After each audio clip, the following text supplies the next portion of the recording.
লুটপাট, চাঁদাবাজি, সন্ত্রাস, খুন-খারাবি করার পরে বিএনপির নেতাকর্মীরা কি বলে গানে গানে শুনুন। পাথর দিয়া মানুষ মারি,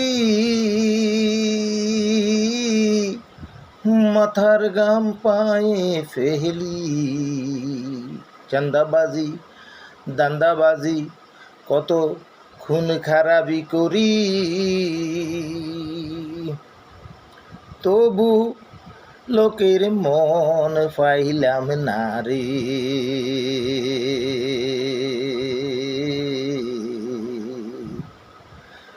ওই সন্ত্রাসী হইলাম তারেক তোর কারণে, নেতা তারেক রহমানি রে।